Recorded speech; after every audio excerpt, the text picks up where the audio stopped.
नमस्कार विद्यार्थियों, GK by Jitendra Khichar YouTube channel पर आपका स्वागत है। आज हम पढ़ेंगे माध्यमिक शिक्षा बोर्ड राजस्थान की कक्षा 10 सामाजिक विज्ञान में भूगोल विषय के पाठ संख्या 9 भारतीय कृषि का भाग 2। पहले भाग में हमने 1 से 24 तक प्रश्नों का अध्ययन किया था। आज भाग संख्या 2 पढ़ेंगे। तो सभी विद्यार्थी वीडियो को अंत तक देखें, चैनल को सब्सक्राइब करें एवं लाइक करें एवं शेयर करें। आज का हमारा पहला प्रश्न है प्रश्न संख्या 25। भारत में सर्वाधिक उत्पादित होने वाली दलहन फसल कौन सी है? यानी भारत में सर्वाधिक उत्पादित होने वाली जो दलहन फसल है वो कौन सी है? तो वो फसल कौन सी है? चना। सबसे ज्यादा उत्पादित होने वाली दलहन फसल है चना। प्रश्न संख्या 26। मूंग उत्पादन में भारत में पहला स्थान, यानी मूंग उत्पादन में भारत में पहला स्थान किसका है? राजस्थान का है। यानी बाजरा उत्पादन में भी हमारे राजस्थान का और मूंग उत्पादन में भी राजस्थान का पहला स्थान है। प्रश्न संख्या 27। भारत की प्रमुख मुद्रादायिनी वाणिज्यिक व नकदी फसलें कौन सी? यानी ऐसी कौन सी फसल है जिससे हमें मुद्रा प्राप्त होती है, हम व्यापार करते हैं और नकद फसल के रूप में भी जानते हैं। तो कौन सी है? गन्ना, कपास, तिलहन, तंबाकू। गन्ना, कपास, तिलहन, तंबाकू और जूट, ये भारत की प्रमुख मुद्रादायिनी या नकदी या वाणिज्यिक फसल है। प्रश्न संख्या 28। गन्ना किस वनस्पति का वंशज माना जाता है? तो गन्ना कौन सी वनस्पति का? बांस का वंशज माना जाता है। गन्ना है वो बांस वनस्पति का वंशज माना जाता है। प्रश्न संख्या 29। विश्व का सबसे बड़ा गन्ना उत्पादक देश कौन सा है? तो विश्व में सबसे ज्यादा गन्ना कहाँ पैदा होता है? भारत में होता है, भारत। प्रश्न संख्या 30। भारत विश्व के कितने प्रतिशत गन्ने का उत्पादन करता है? यानी भारत में विश्व के कुल गन्ने का कितना प्रतिशत उत्पादन होता है? तो भारत में विश्व के कुल गन्ने का 50% है वो उत्पादन किया जाता है। तो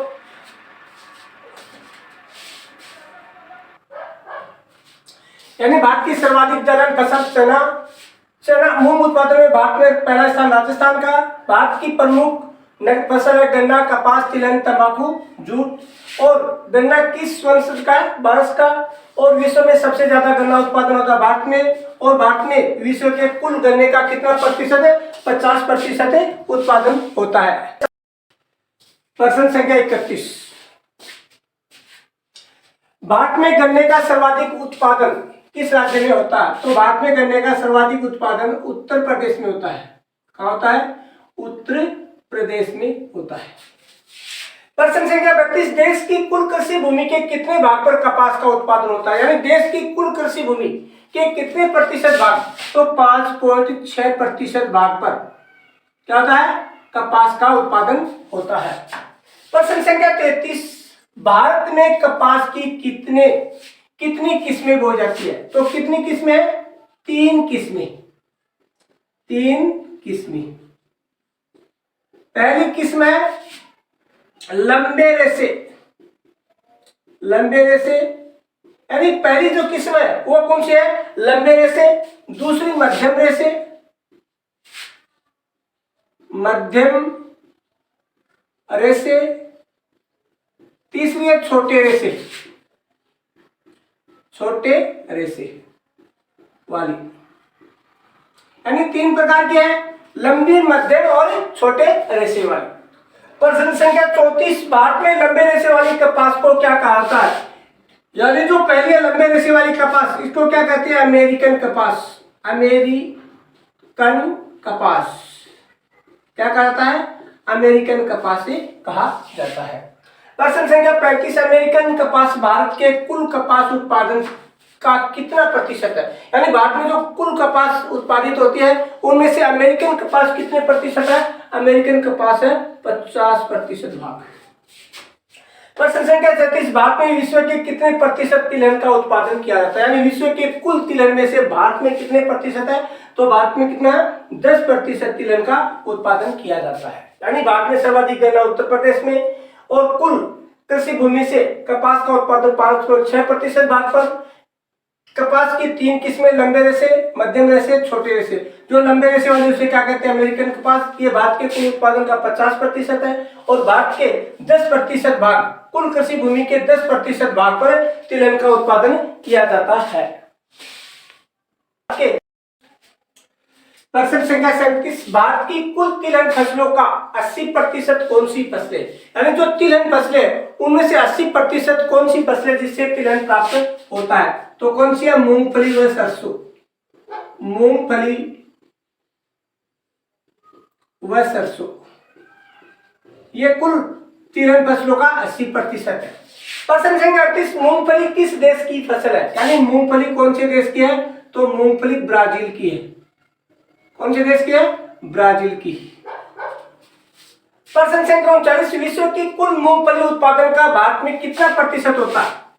कुल मूंगफली उत्पादन का 30% भाग है वो भारत में उत्पादित किया जाता है। प्रश्न संख्या 40, भारत में सर्वाधिक मूंगफली उत्पादन वाला राज्य कौन सा? भारत में सर्वाधिक मूंगफली उत्पादन वाला राज्य है गुजरात राज्य है। कौन सा है? गुजरात राज्य है। प्रश्न संख्या 41, विश्व की कुल सरसों का कितना प्रतिशत भाग भारत में होता है? यानी विश्व की कुल सरसों का कितना प्रतिशत भाग है? तो 70% भाग है वो भारत में उत्पादित होता है। यानी विश्व की कुल सरसों का 70% भाग है वो भारत में उत्पादित होता है। यानी भारत की कुल तिलहन फसलों का कितना? 80% मूंगफली और सरसों। और मूंगफली किस देश की है? ब्राजील की। और विश्व की कुल मूंगफली में से 30% का उत्पादन होता है भारत में। और भारत में सर्वाधिक मूंगफली कहां पर? गुजरात में। और भारत में विश्व की कुल सरसों का कितना प्रतिशत है? 70% भाग है वो भारत में उत्पादित किया जाता है। प्रश्न संख्या 42, भारत में सर्वाधिक सरसों उत्पादन वाला राज्य कौन सा है? यानी भारत में सर्वाधिक सरसों उत्पादन वाला राज्य राजस्थान है। कौन सा है?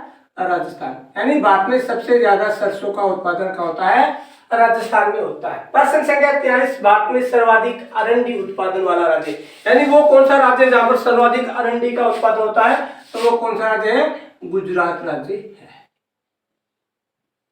गुजरात राज्य में सर्वाधिक अरंडी का उत्पादन होता है। प्रश्न संख्या 44, भारत में सर्वाधिक सोयाबीन उत्पादन वाला राज्य, यानी वह कौन सा राज्य है जिसमें सर्वाधिक सोयाबीन का उत्पादन होता है? तो वो राज्य कौन सा है? मध्य प्रदेश। यानी मध्य प्रदेश में सर्वाधिक सोयाबीन का उत्पादन होता है। प्रश्न संख्या 45, भारत में वैश्विक कृषि उत्पादों के निर्यात में कितना प्रतिशत योगदान रखता है? यानी विश्व में कृषि उत्पाद है, भारत विश्व में जितने भी कृषि उत्पाद का निर्यात करता है उसमें कितना? 2.07%। 2.07% योगदान रखता है कृषि का। प्रश्न संख्या 46, भारत की कितने प्रतिशत जनसंख्या ग्रामीण क्षेत्रों में निवास करती है जो खेती पर निर्भर है? यानी वह जनसंख्या जो खेती पर निर्भर है और ग्रामीण क्षेत्रों में निवास करती है, तो वो जनसंख्या कितनी है? 60% जनसंख्या। यानी भारत में सर्वाधिक सरसों उत्पादन राजस्थान में, सर्वाधिक अरंडी उत्पादन गुजरात में, सर्वाधिक सोयाबीन उत्पादन मध्य प्रदेश में, और वैश्विक कृषि उत्पादों के निर्यात में कृषि का योगदान कितना? भारत का 2.07%। और भारत की वह जनसंख्या जो ग्रामीण क्षेत्रों में रहती है और कृषि पर निर्भर है वो कौन कितनी है? 60%। ये था हमारा पाठ संख्या 9, भारतीय कृषि का भाग संख्या 2। इसी के साथ हमारा ये दो पाठ संख्या 9 ये पूरा होता है। तो सभी विद्यार्थी GK by Jitendra Khichar YouTube channel को ज्यादा से ज्यादा लाइक, सब्सक्राइब एवं शेयर करें। हम आगामी कुछ समय बाद में जो 2022 की परीक्षाएं होंगी, क्लासें लगेंगी, उसमें कक्षा 6 से लेकर 12 तक की नियमित कक्षाएं शुरू करने जा रहे हैं। सभी विषयों की कक्षा 6 से लेकर 12 तक की जो 2022 की जो परीक्षा होगी उसके लिए। तो सभी विद्यार्थी GK by Jitendra Khichar YouTube channel को ज्यादा से ज्यादा लाइक, सब्सक्राइब एवं शेयर करें। एक इसी के साथ जय हिंद, जय भारत साथियों।